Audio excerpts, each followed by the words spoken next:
This is AP Calculus 4.2, Part 2, Particle Motion, Position, Velocity, and Acceleration. In today's lesson, we're going to talk more about real-life problems with position, velocity, and acceleration. In the last section, remember, we learned that the position of a function at any given time is the distance that function is from the starting point. And that does not necessarily mean it's the total distance traveled. It depends on how many stops there were along the way and direction changes there were along the way. Your velocity is the rate of change of an object at an instant in time, and the acceleration is whether the object is speeding up or slowing down. And remember, we learned that with acceleration, it will be speeding up if the velocity and acceleration have the same sign, and it will be slowing down if the velocity and acceleration have different signs. An object is traveling at 20 meters per second to the left. What is the object's speed and velocity? Well, notice right here, we've got meters per second. That's the rate of change unit of measure. The distance unit of measure is in meters, and the time unit of measure is in seconds. It's telling you that the object is moving to the left, which means if the object is moving to the left, its velocity is negative. What is the object's speed and velocity? So the object is traveling at this rate of change at this instant of time. So the speed for this object would be 20 meters per second, and the velocity would be negative 20 meters per second.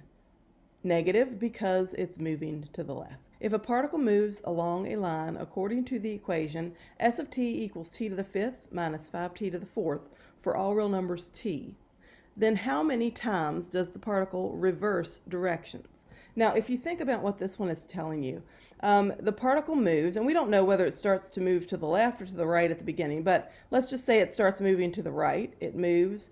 Eventually, it's going to stop, go to the other direction. It might stop and go to the other direction. And we don't know how many times it does this. But what they're asking us to do is figure out how many times that particle reverses direction, or how many times is that particle at rest. Because think about that. In order to reverse directions, if it's going to the right and then going to the left, doesn't it have to have one instant where it's stopping in order to change direction? Because you can't change direction unless you come to a complete stop. So we're going to take the derivative of this function, v of t equals 5t to the fourth minus 20t cubed, and that will give us our velocity function. And then if we set that velocity function equal to 0, we can figure out when the velocity is at rest, or when its speed or its change in distance over time is equal to 0. So if we set that equal to 0, we can factor that. We can factor out a t cubed. We have left a 5t minus 20. And then if we set each of these factors equal to 0, notice t cubed equals 0. So that means we have t equals 0, t equals 0, t equals 0 3 times. And then 5t minus 20, if we set that equal to 0, we have 5t equals 20. So t is equal to 4. So what that means is the particle is at rest at 0 seconds, and it's at rest at 4 seconds. So how many times does the particle reverse directions? To answer the question, it reverses direction 1 time. Now, we could further investigate this if we wanted to. Knowing that it stops at 4 seconds, we could see which direction it was traveling from 0 to 4 seconds by plugging some time value in for the velocity function between 0 and 4. So if I plugged 1 in, I could see if it's positive or negative. And then I could plug in a number after 4, like maybe a 5, to see that it's changing direction, or that it's a different sign in that time frame. And if you did that, you could see that, in fact, it does switch signs or change direction. S of t equals t over t squared plus 5 is the position function of a moving object where t is greater than 0. At what instant will the object reverse its direction? Okay, so if it's asking us when the object will reverse direction, it's asking us when does this object come to a stop, and where is the object at that instant. So they want to know the position of the object when it is at a complete stop. or when it's switching directions. So the first thing we're going to have to do is find the velocity. So I'm going to find the velocity using the quotient rule. So if I do the quotient rule, the derivative of the top is 1 times the original bottom, t squared plus 5, minus the original top, which is t, times the derivative of the bottom, which is 2t, all over the bottom squared, which is t squared plus 5 squared. Then I'm going to set that velocity function equal to 0 and solve it. Well, when I do that, if I multiply this over to the other side, it's going to go away. Then I can just get the top simplified. So t squared plus 5 minus 2t squared is going to be a negative t squared plus 5 if I add my like terms together, and that equals 0. And so negative t squared is equal to negative 5, t squared is equal to 5, and so t is equal to plus and minus square root of 5. So it's important to understand here that you're not always going to have nice, neat whole numbers. We like to have problems where we have nice whole number answers, but sometimes that's just not going to happen. In this one, notice the time is at plus and minus square root of 5. Now, we can throw out the negative because right here it tells us that t has to be greater than 0. So the only time we're interested in is t equals the square root of 5 seconds. That is when the particle is at rest. So at t equals square root of 5 seconds, the particle is at rest. We've answered the first question. That's when the object reverses its direction. And then it says, where is the object at that instant? Where is it at that instant? Well, they want us to find s of the square root of 5. So I'm going to plug the square root of 5 into my original function. That would be the square root of 5 over the square root of 5 squared plus 5. So if I do that math, I have the square root of 5 over 5 plus 5 is 10. So where is the object at that instant in time? S of square root of 5 is equal to the square root of 5 over 10, and we will say that that is units because they don't tell us what the unit of measure is. So it is at the square root of 5 over 10 units from the starting point. The position function of a moving object is given by x of t equals 2t cubed minus 21t squared plus 60t plus 3, where x of t is in feet and t is in seconds. And for this one, there is all kinds of stuff that they want us to find here. A, when is the object at rest? B, when does the object reverse direction? All right, now think about that. Aren't they asking us for the same thing here? It's at rest when it does reverse directions. I left off the E there. But when is the object at rest? That just means when does it come to a stop? Technically, this could have more answers than part B just because usually at the beginning of the problem it's at rest, and at the end of the problem it will be at rest. So those times of at rest are not places where it's reversing direction. We would only include reversing direction when it's not at the beginning or end of the problem. Part C, what is the velocity when acceleration equals 0? So we need to figure out the time when the velocity is equal to 0 and then plug that time into the acceleration. D, find the speed at a of t equals 6 feet per second per second. So we will need to find the acceleration function and plug the time 6 into the acceleration function. Part E, what is the displacement from t equals 1 to t equals 3? Well, displacement is the difference between the start and finish of that specific time frame.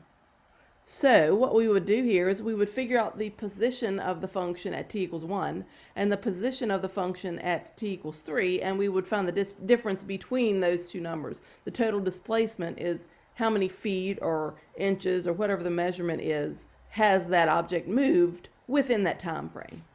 And part F, what is the total distance traveled from 1 is less than or equal to t is less than or equal to 3? So the total distance traveled means if within that interval, like let's say this is 1, and then we go this direction, and then at 2 it switches direction and ends up here at 3 seconds. So that's 1 second, 2 seconds, 3 seconds.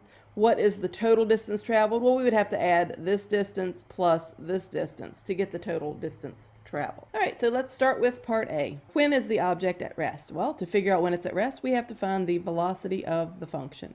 The velocity of that function is 6t squared minus 42t plus 60.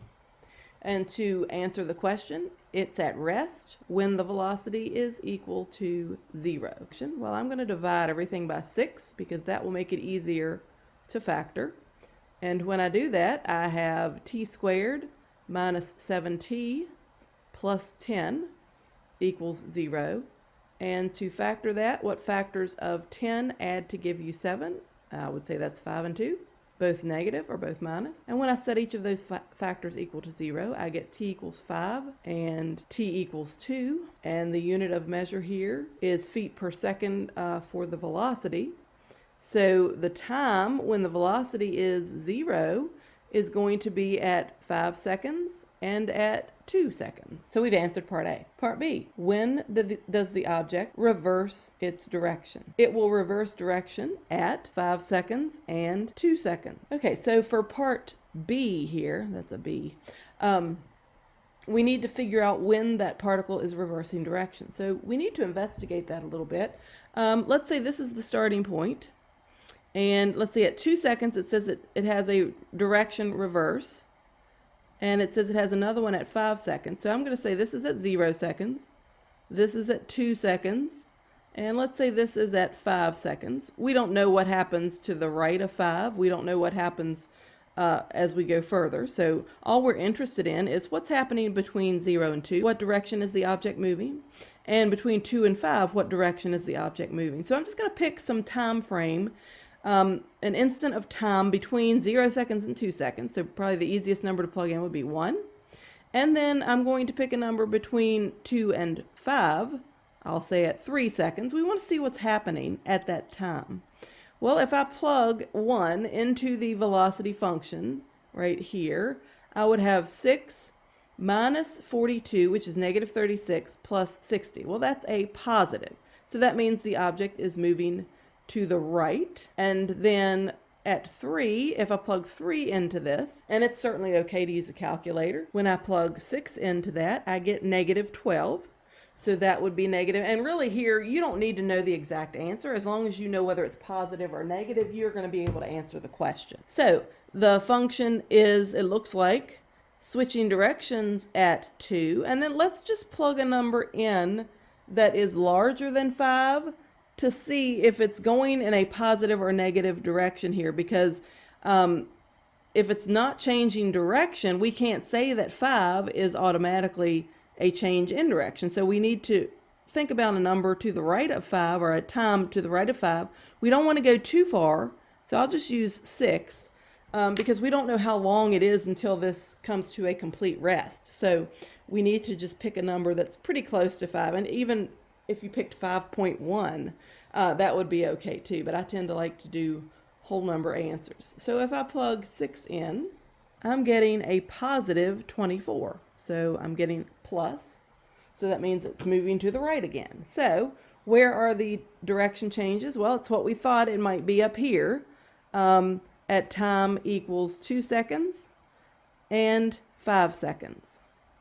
Those would be our direction changes. For part C, what is the velocity when the acceleration equals 0? Okay, so for part C, the velocity when acceleration equals 0, well, we're going to have to find the acceleration function. So we're going to take the derivative of the velocity, which would be 12t minus 42.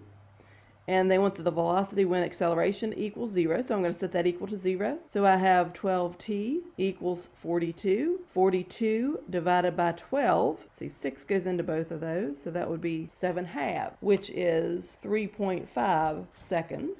They want to know what is the velocity at that time. So they want the velocity at 3.5 seconds. So V of 3.5, and again, I'm going to use the calculator to do that computation. There's no need to do that by hand. So when I plug 3.5 into my velocity function, I'm getting negative 13.5, and now this is a velocity, so that would be negative 13.5 feet per second. And we would expect that to be negative because it is between 2 and 5. Part D, find the speed when a of t equals 6 feet per second per second.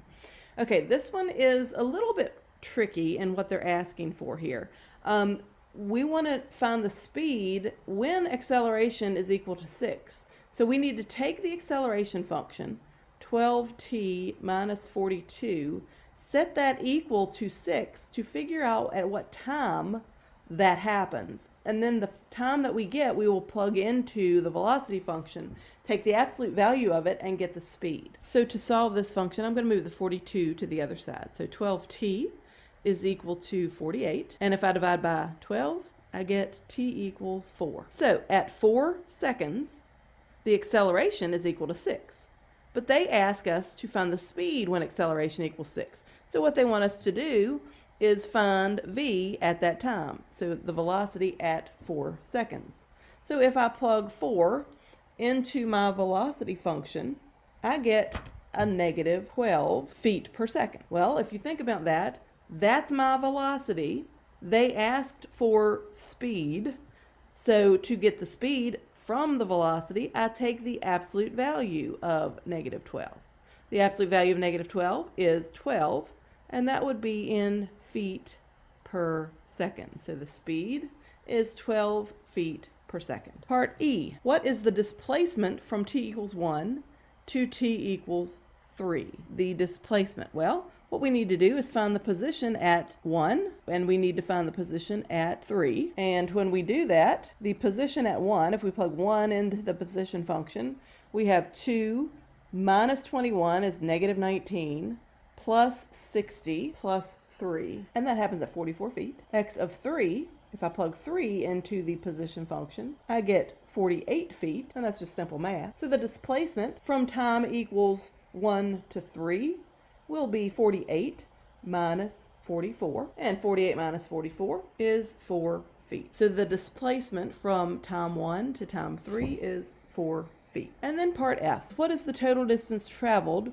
from time 1 second to 3 seconds? Total distance traveled. Well, if we think about that, we know because of our velocity function that there is a stopping point at 2 seconds. So if we figure out where those things are at 1, 2, and 3, or where the particle is at 1 second, at 2 seconds, and at 3 seconds, we will be able to figure out the total distance traveled. Now remember, from 1 to 2 seconds, it's moving to the right because the velocity was positive in that time frame. And then from 2 to 3 seconds, that particle is moving left. If this is time 1, and then we know at time 1 to go until we get to time 2, it was moving in a positive direction, so it was moving toward the right. And then at 2 seconds, we know that this thing was stopped, and we know that between 2 and 5, this object moves back toward the left. And then we know again it's at rest at 5, but this problem stops at 3 seconds. So what we need to know is what is this distance traveled from 1 to 2, and what is the distance traveled from time 2 to 3. If we add those two distances together, we will be able to figure out the total distance traveled in those 2 seconds. We know that x of 1 is at 44. We know that x of 3 is at 48. So we need to figure out where we were at v of 2 and then add our distances together. So if we think about that, the position at x equals 2, if I plug that into the position function, I get 55 feet. It was 55 feet from the starting point. So at time 1, we are at 44 feet. At time 2, we are at 55 feet. And at time 3, we are back at 48 feet. So what we need to do is figure out this distance That distance is 11 feet. Figure out this distance from 55 to 48. That distance is 7 feet.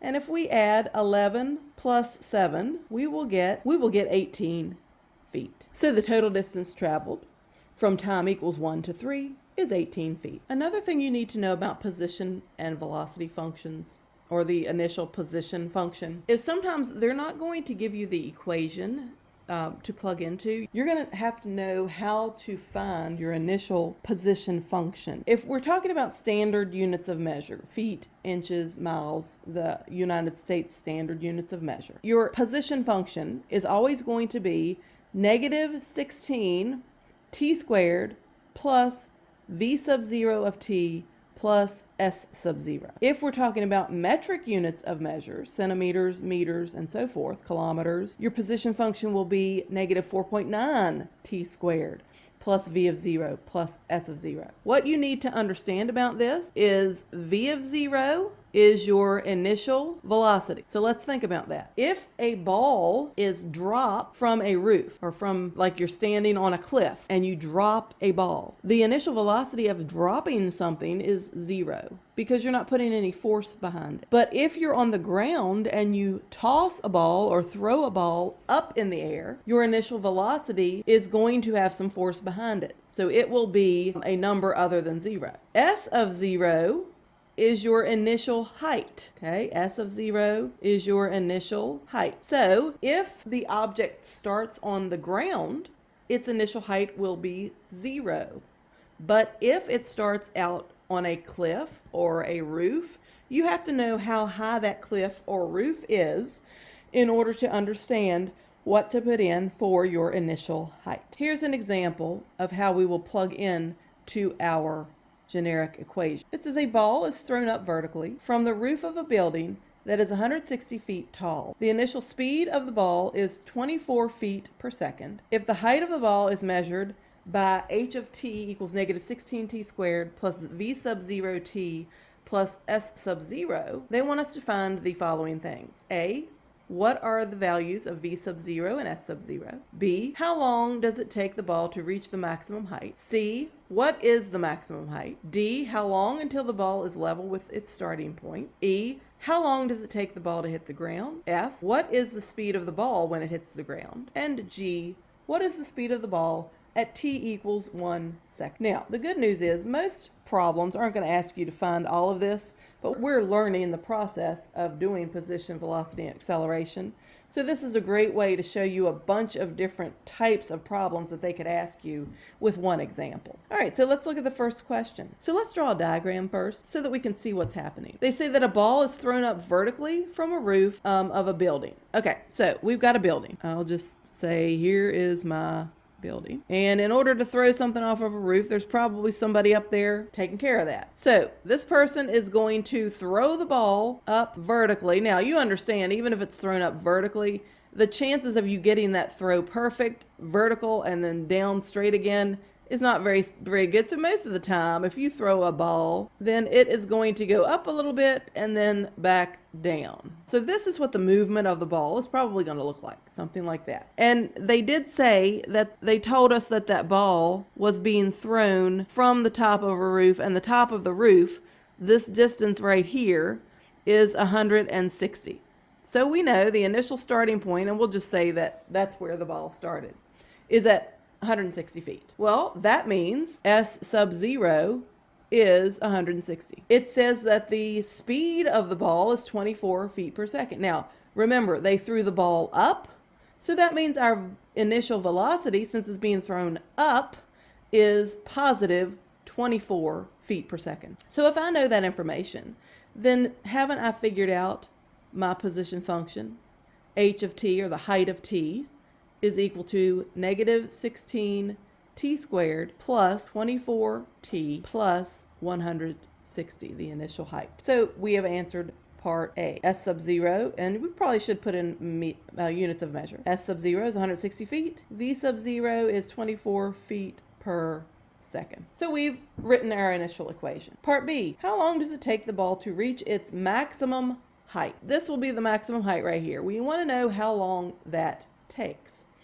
Well, if you think about that, In order for a ball to reach its maximum height, won't we have to know where that height is in order to figure out the time that takes place? In order to do that, I'm going to go back to my knowledge of Algebra 2 and pre-calculus, and I'm going to put this function, since I know it's a parabola shape, into vertex form. And when I do that, first thing I'm going to do is I'm going to group the first two terms, and I'm going to take out that negative 16. And when I do that, I have t squared minus 3/2 t. I'm going to leave a little space to complete the square, and I'm going to put my plus 160 out here. Now remember, to complete the square, we take half of that and square it. Well, half of 3/2 is 3/4. If we square that, we get 9/16. So I'm adding a 9/16 here, but really haven't I subtracted 9? Because if I multiply 9/16 by negative 16, I get negative 9.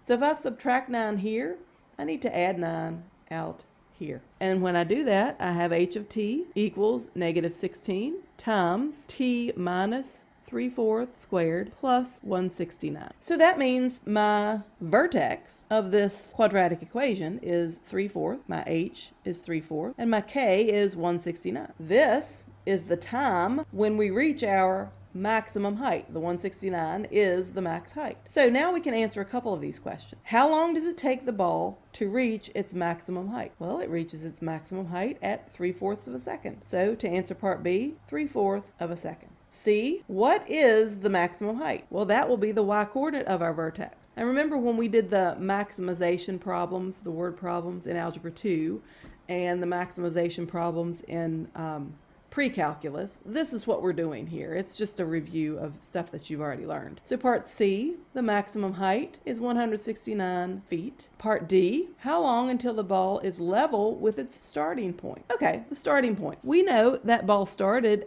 at 160 feet. So what they're asking is, how long does it take that ball? Let me get a different color here. How long does it take that ball to go from its starting point and end up back at its starting point again? How many seconds does this take to happen? Well, in order to figure that out, I want to know when the height is 160. So I want to set the position function equal to 160. So negative 16 t squared plus 24t plus 160 equals 160. Well, if I solve that, so if I move the 160 to the other side, I have negative 16 t squared plus 24t equals 0. And then if I solve that, I'm going to take out a negative 8t. And when I do that, I have 2t minus 3. Well, if I set each of those factors equal to 0, I have t equals 0, which we know that. We know that at time t equals 0, our initial starting point was at 160. So we know already, we knew that was going to happen. Then if I set this one equal to 0, I end up with t equals 3/2. So what that means is it takes 3/2 seconds, or 1.5, and just to make this make more sense, it's probably better to use decimals. At 1.5 seconds, or at 1.5 seconds, the ball that was thrown is back level with its starting point. Then part E, how long does it take the ball to hit the ground? Well, let's think about that. What is the height when the ball hits the ground? Well, that height is at 0 feet. I'm going to set the position function equal to 0. So negative 16 t squared plus 24t plus 160 equals 0. If I divide both sides by negative 8, I'm going to end up with 2t squared minus 3t minus 20 equals 0. And then I'm going to factor that. So I'll have a 2t and a t, and 2 times 20 is 40. So we're looking for factors of 40 that will subtract to give us 3. Well, if I think about that, 8 and 5 is what I'm looking for. So 2 times what will give us the 8? Well, that's a 4. And 1 times what gives us the 5 we need? That's a 5. And so our signs, we're going to need a negative 8 and a positive 5. So the negative goes here and the plus goes here to make a positive, or a negative 8 and a positive 5. And so when we do that, we're going to end up with t equals negative 5/2 and t equals 4 seconds. Now, we can't have a negative time, so we're going to throw that out. It's not possible for time to be negative. So we know that that ball hits the ground at 4 seconds. It takes it 4 seconds to go from the top of the roof and do its little curve and hit the ground. F, what is the speed of the ball when it hits the ground? So they're asking us for the speed of the ball at 4 seconds, because that's when it hits the ground.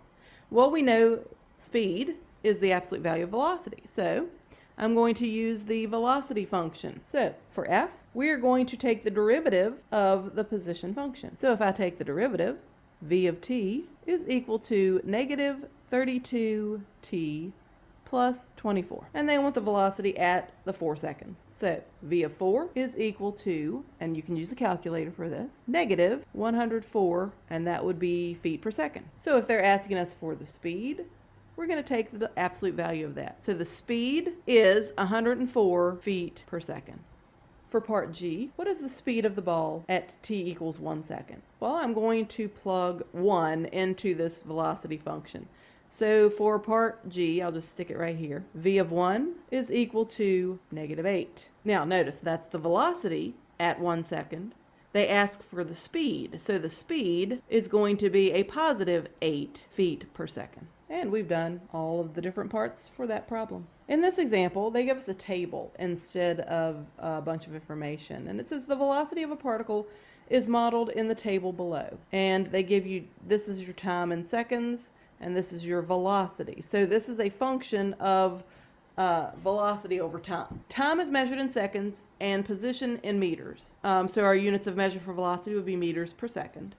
It says estimate the acceleration of a particle at t equals 36 seconds and show your work to indicate units of measure. Now we know that if velocity is meters per second, then acceleration would be meters per second per second. So if we're trying to show our work to indicate the units of measure here, understand this represents a velocity. So in order to get the acceleration from this chart, don't we need the derivative of this chart? Well, we don't have the capabilities of doing derivatives because we don't have an equation, but we also know that the derivative is the same thing as the slope of the tangent line. So if we're trying to find the acceleration of the particle at t equals 36, we know t equals 36 would be in here somewhere.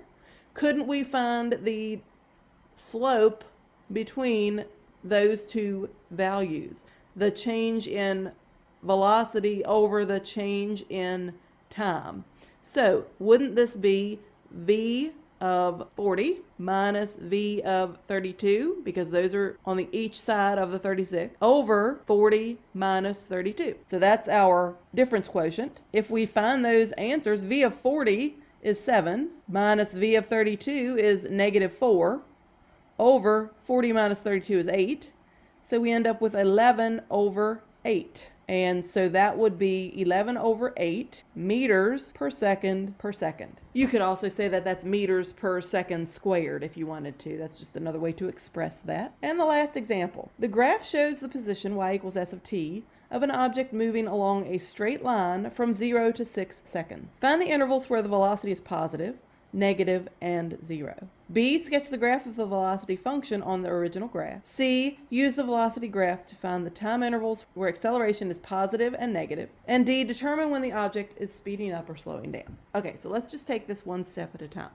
It says find the intervals where the velocity is positive, negative, and 0. And we know that this is a graph of the position function. So if this is a graph of the position function, then we can look directly at the slope of the tangent lines everywhere on this graph and determine some things about this. Now, understand, these are your time values, and this would be the height. So the slope of the tangent lines at each indicated value here is going to represent the velocity. So it says, find the intervals where the velocity is positive, negative, and 0. Okay, well, I know that over time, this object is traveling in that direction. That's a positive direction until it gets right here at 1. At 1, it has a horizontal tangent line, meaning the velocity is 0 right there. Then it travels in this direction. Slope of the tangent lines here are negative. And then at 2, all the way until 4, slope of that tangent line is 0, horizontal tangent line. And then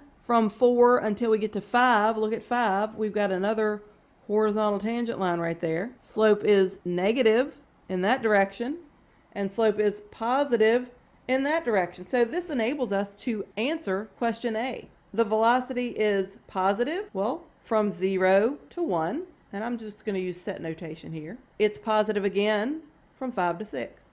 It's negative, got a negative slope from 1 to 2, and from 4 to 5. And the velocity is 0 at x equals 1 from 2 to 4 and at x equals 5. All right, so we've answered part A. For part B, sketch a graph of the velocity function on the original graph.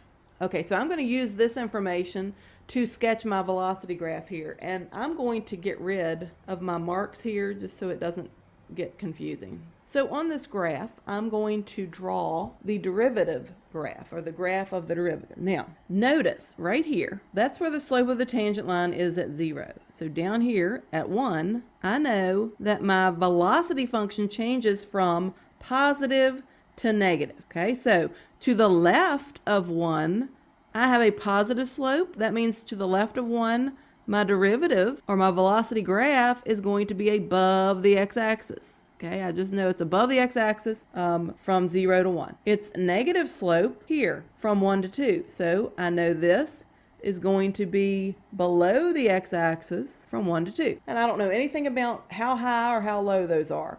Just that it's above the x-axis here and below the x-axis here. I know that from 2 to 4, the slope of the tangent line is 0.